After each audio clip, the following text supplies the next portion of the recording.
Hi అండి, అందరికీ నమస్తే. ఈరోజు మనం చూడబోయే recipe veg keema curry restaurant స్టైల్లో, అలాగే రోటీ అండి, సాఫ్ట్ రోటీ. దీనికి కావాల్సినది ఫస్ట్ మల్టీగ్రెయిన్ ఆటా తీసుకున్నాను నేను. ఫస్ట్ రోటీకి చపాతీకి డో కలుపుకొని పక్కన పెట్టుకుందాం. ఈ కర్రీ ప్రిపేర్ అయ్యే లోపల అది నానుతుంది బాగా. ఫస్ట్ నేను ఇక్కడ మల్టీగ్రెయిన్ ఆటా తీసుకున్నాను.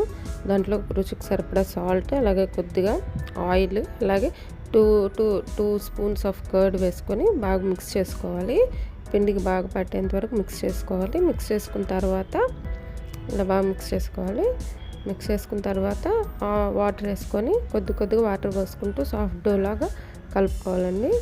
బాగా సాఫ్ట్ చపాతీ డోలా కలుపుకొని పక్కన పెట్టుకోవాలి. ఇలా సాఫ్ట్ డోలాగా అవ్వాలండి.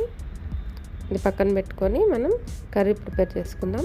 దీన్ని మనం సోయా చంక్స్తో చేసుకుంటున్నాం, మీల్ మేకర్. దీంట్లో చాలా హై ప్రోటీన్ ఉంటుందండి. నాన్ వెజ్తో సమానంగా ప్రోటీన్ ఉంటుంది. చాలా హెల్దీ. చాలామంది ఇష్టపడరు వీటిని తినడానికి. ఇలా చేసుకోండి, నీట్గా తినేయచ్చు. ఇప్పుడు మనం దీన్ని హాట్ వాటర్ పోసుకొని 5 to 10 minutes అలా సోక్ చేసుకొని పక్కన పెట్టుకోవాలి. తర్వాత తీసి మిక్సీ జార్లో వేసుకొని ఇలా కచ్చపచ్చగా వేసుకొని పక్కన పెట్టుకోవాలి. దీనికి కావాల్సిన పదార్థాలు కర్రీకి అల్లం వెల్లుల్లి పేస్ట్, టమోటో, పచ్చిమిర్చి, ఉల్లిపాయ, అలాగే గరం మసాలా, కొరియాండర్ పౌడర్, రుచికి సరిపడా సాల్ట్, పసుపు, అలాగే కారం, ఆయిల్ అండి. ఈ సోయా కీమా మనం ప్యాన్ పెట్టుకొని ఇప్పుడు కర్రీ స్టార్ట్ చేసుకుందాం. ఇప్పుడు ప్యాన్ తీసుకొని ఆయిల్ వేసుకొని, కొద్దిగా ఆయిల్ ఎక్కువే పడుతుందండి ఈ కర్రీకి. ఆయిల్ ఎక్కువ ఉంటేనే బాగుంటుంది టేస్ట్. మనం రెస్టారెంట్ స్టైల్లో, డాబా స్టైల్లో చేసుకుంటున్నాం కాబట్టి కొద్దిగా ఆయిల్ ఎక్కువే పడుతుంది. ఇప్పుడు ఆయిల్ వేడైన తర్వాత కొద్దిగా ఉల్లిపాయ, పచ్చిమిర్చి వేసుకొని ఇలా బ్రౌన్ కలర్ వచ్చేంత ఫ్రై చేసుకోవాలి.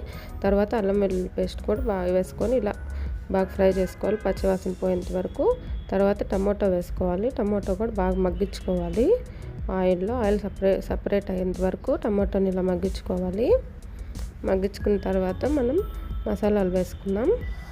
కారం, మనకి టేస్ట్కి సరిపడినంత కారం, అలాగే పసుపు, సాల్ట్ రుచికి సరిపడా, అలాగే ధనియాల పొడి, గరం మసాలా కూడా వేసుకుందామండి. ఇవన్నీ వేసుకొని బాగా మిక్స్ చేసుకోవాలి. సాల్ట్ మనం తర్వాత అయినా చెక్ చేసుకొని లాస్ట్లో అయినా వేసుకోవచ్చు, మనకు టేస్ట్కి సరిపడా. ఇప్పుడు గరం మసాలా, అలాగే ధనియాల పొడి కూడా వేసుకుందాం. 1/2 teaspoon అయితే సరిపోతుందండి. 2 మరి ఎక్కువ మసాలా ఉన్నా బాగోదు. ఇలా వేసుకొని అన్నీ బాగా మిక్స్ చేసుకోవాలి. ఆయిల్లో బాగా ఫ్రై అవ్వాలి. ఫ్రై అయిన తర్వాత మనం సోయా కీమా రెడీ చేసి పెట్టుకున్నాం కదా, అది కూడా వేసుకొని బాగా మిక్స్ చేసుకోవాలి. ఇది బాగా ఫ్రై చేసుకోవాలండి ఆయిల్లో. ఒక 3 to 5 minutes దాకా బాగా ఫ్రై చేసుకోవాలి. లేకపోతే పచ్చి వాసన, అది ఒక రకమైన స్మెల్ ఉంటుంది దీనికి, అది పోతుంది. దానివల్లే చాలామంది ఇష్టపడరు. ఇలా చేసుకుంటే బాగా నీట్గా ఉంటుంది, పోతుంది, ఆ స్మెల్ ఏమి ఉండదు. ఇలా బాగా ఆయిల్లో ఫ్రై చేసుకోవాలి ఈ సోయా కీమా. ఇది మనకు మటన్ కీమా లాగా ఉంటుందండి. తర్వాత వాటర్ వేసుకోవాలి. వాటర్ వేసుకొని ఇలా బాగా ఉడికించుకోవాలి. ఇలా దగ్గరకు వచ్చేంత వరకు ఉడికించుకోవాలి బాగా. మరీ ఎక్కువ వాటర్ వేసుకోకూడదండి, కొద్దిగా వేసుకుంటే సరిపోతుంది. ఇప్పుడు మనం కసూరి మేతి, అలాగే కొద్దిగా గీ అన్నా బటర్ అన్నా వేసుకోవాలి.